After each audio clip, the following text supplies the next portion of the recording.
I've been a 911 dispatcher for 12 years, the last 7 on the graveyard shift. You'd think you've heard it all after that long. The drunks, domestics, panic fumbling for words after a car crash. It all becomes kind of white noise, a rhythm of human misery. You learn to navigate without letting it touch you. You have to. It's the only way to stay sane. My district is a sprawling, sleepy county that dies after 10 p.m. It's mostly soccer moms and retirees. The worst we usually get on a weeknight is a noise complaint or a teenager who's had too much to drink at a bonfire. The job for me had become a cycle of caffeine, fluorescent lights, and the low, constant hum of computer servers. I was burned out, deeply, existentially, tired in a way that sleep couldn't fix. The calls were just blips on a screen, voices to be processed, categorized, and dispatched. I was a human switchboard for other people's worst days. The first call came on a Tuesday, about 3 months ago. It was 2:47 a.m., the deadliest hour of the deadliest night. The line lit up on my console, but not in the usual way. It wasn't a cell call with a GPS ping, or a landline with a registered address. It was just a raw signal, designated as unregistered VoIP. Not unheard of, but rare. I clicked it open. 911, what is your emergency? Static. A thick, wet sound. Like listening to a radio underwater. It crackled and popped, and underneath it, I could just barely make out a sound. A whisper. Hello? Can you hear me? It was a child's voice. A boy, I thought. Maybe 7 or 8. Sounded like he was trying to talk without moving his lips. This is 911, I repeated, my voice a little louder and a little clearer. I can barely hear you. What's your emergency? The static swelled, almost swallowing his voice whole. He's back. The man in the mask is back. A chill, cold and sharp, went down my spine. It was a professional chill, the one that tells you this is real. This isn't a prank. Okay, son, where are you? I need the address. Hurting Mommy. The whisper came again, breaking with a sob. The static sounded like a swarm of angry insects now. Daddy's asleep on the floor. He won't wake up. Son, I need you to tell me where you are. I can't send help if I don't know where you are.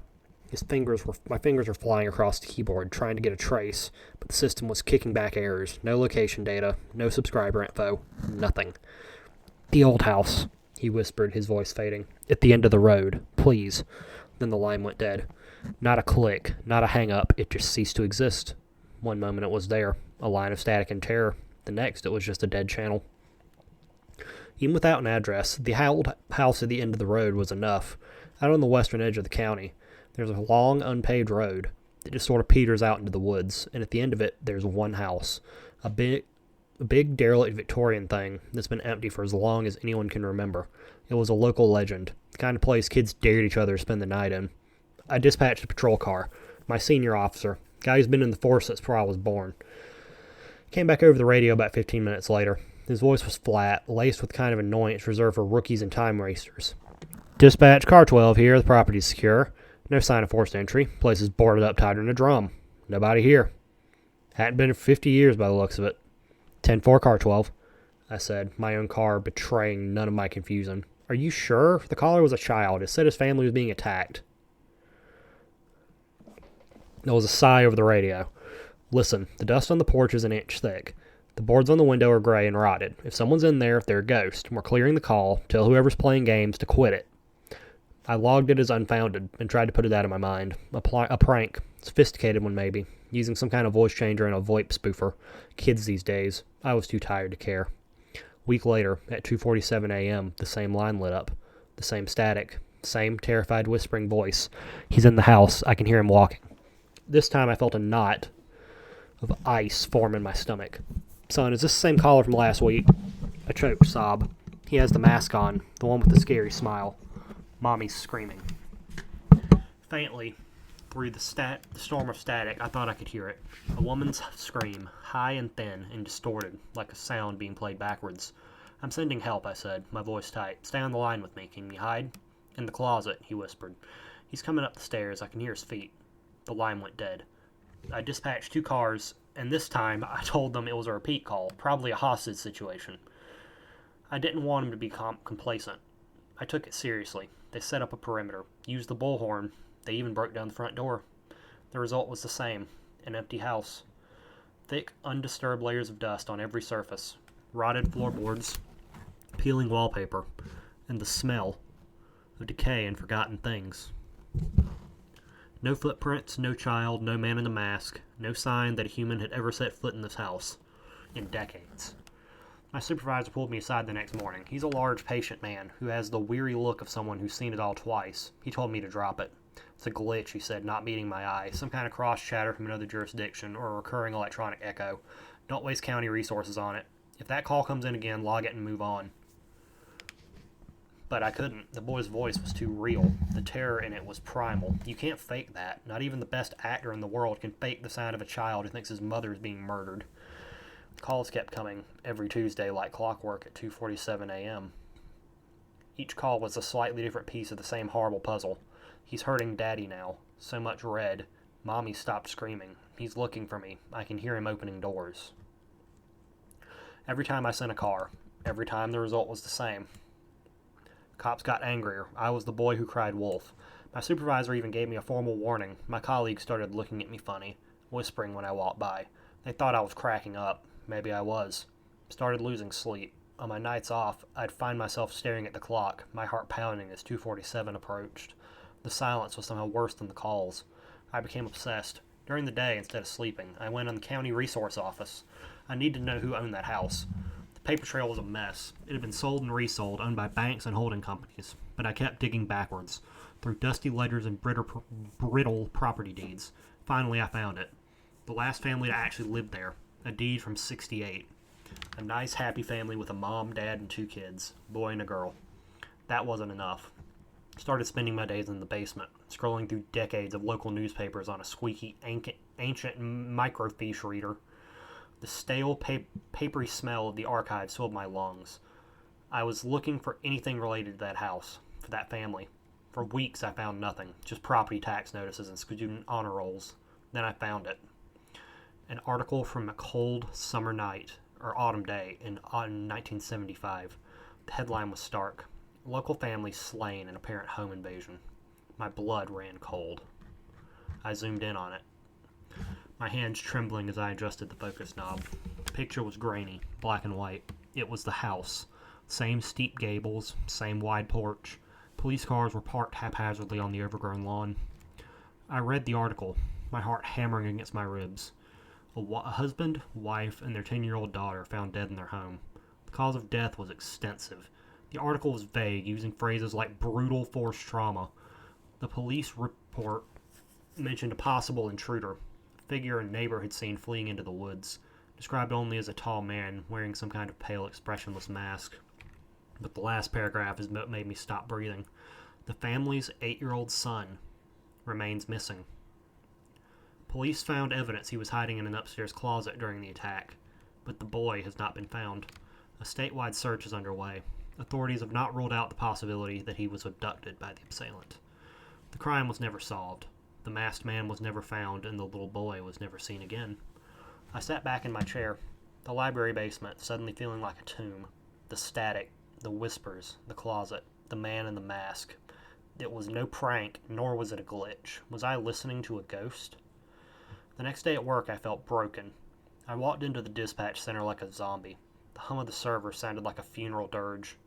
I couldn't keep it in anymore. I had to tell someone. I grabbed my supervisor and one of the oldest dispatchers, a woman who'd been there for 30 years, and dragged them into the break room. I laid it all out.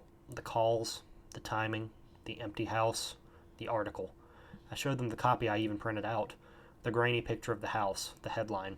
I expected them to think I was insane, to tell me to take a leave of absence. They didn't. They just looked at each other. It was a look I'd never seen before. Of a grim, tired resignation. My supervisor sighed in a heavy, rattling sound and rubbed his temples. The older dispatcher, she just stared, her face pale. I'm really Eminem over here. Where's my snare? So it started again, she said, her voice barely a whisper. What do you mean, started again? My voice shaking. What's going on? My supervisor sat down heavily. Kid, he said, and he looked 100 years old. We need to tell you about the man you replaced. He told me the story, the dispatcher who had my seat before me. He'd been a good man, sharp, dedicated. About a year before I was hired, he started getting strange. He was obsessed with a specific address, the old house at the end of the road. He kept sending cars out there, insisting a child was in trouble. The patrols always came back empty. He started pulling empty files, spending his days off at the library. He became withdrawn, paranoid. He claimed he was getting calls no one else could hear. "We've checked the logs," my supervisor said, his voice low and serious. The system never registered the calls he was taking. We pulled the audio recorders. Nothing on them but dead air. We thought he was having a breakdown. My blood turned to ice. The system doesn't log the calls for me either. They just show up and disappear. They don't go into the history. The dispatcher nodded slowly. "We know. It's the same." He told us what the calls were about. A little boy, man in a mask. "What happened to him?" I whispered, though I already knew the answer. "One night," the supervisor continued, his eyes fixed on the linoleum floor, "he took a call. We saw him on the console, talking, his face ashen. He was typing a report, then he just stopped, stood up, grabbed his jacket and keys, walked out without a word. Call was still active, but none of us could hear anything. We just saw the open line. Where'd he go? Drove out to the house. Car was parked on the road the next morning. The engine was cold. Doors were locked and he was gone." The silence in the room was absolute. "I have lost my spot. We searched," the dispatcher said, her voice cracking. "The police did a grid search of the entire woods. Dogs, helicopters, whole 9 yards. They went through that house from attic to cellar and found nothing. No sign of a struggle, footprints, no body. He just vanished, wiped off the face of the earth." I stared at them, my mind struggling to process what they were telling me. "And why didn't you warn me?" "How could we?" My supervisor shot back, his voice rising with a frustration that had clearly been festering for years. "Hey, new guy, welcome aboard. By the way, this console might be haunted, and the last guy who sat here disappeared. Don't worry about it.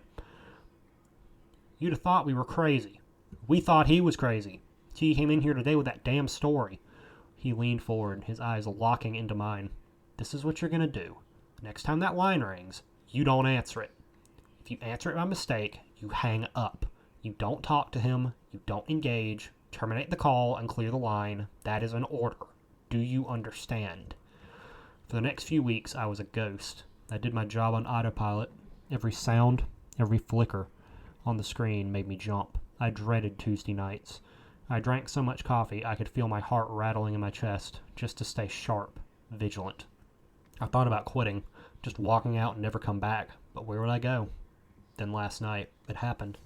At 2:45 a.m., I was staring at the clock, my knuckles white from gripping the edge of my desk. The minutes ticked by like hours. 2:46, my mouth was dry. 2:47, my heart was a drum solo in my ears. The line lit up. The unregistered VoIP. It felt like a physical blow. I flinched back in my chair. My training, my instincts, every fiber of my being screamed at me not to answer it. There was a child in trouble. That was the job. But I remembered the pale, haunted face of my supervisor, the man who had vanished. "You terminate that call." I let it ring. Once. Twice. Flashing light on the console seemed to sear my retinas. My hand hovered over the button, trembling. I couldn't ignore it.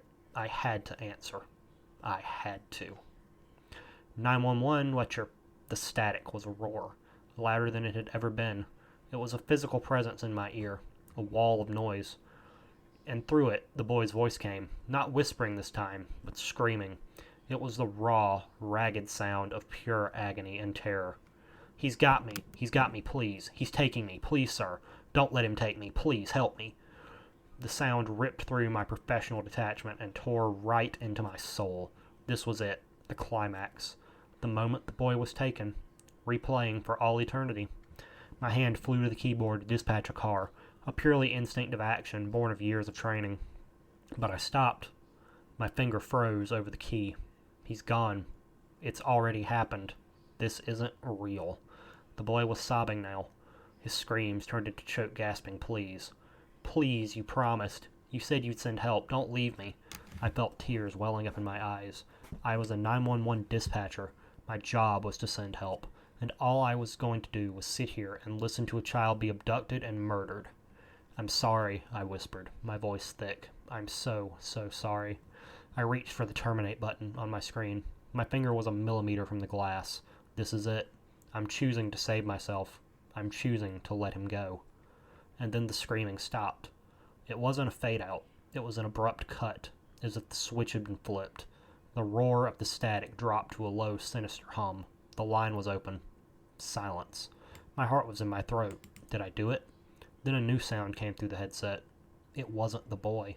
It was a man's voice, a whisper, just as terrified as the child's, but older. It was distorted by the same underwater static, the same swarm of electronic insects. It was trying to push its way through an impossible distance, through time itself. And it was a voice I felt deep in my bones. I should have recognized from an old staff photo in the hallway. The whisper was faint, but utterly, terrifyingly clear. He's here. I froze, my finger hovering over the screen. The voice was ragged, desperate, and broken. He sees you through the line. He's looking right at you. A cold dread, so absolute and profound it felt like death itself had washed over me. I slowly, involuntarily looked up from my console across the darkened dispatch center toward the plate glass windows that looked out into the night. There was nothing there but a reflection of my own horrified face in the glass, my skin pale in the glow of the monitors. The whispering in my ear continued, a final, chilling plea from beyond a place of hope. Please get me out of here.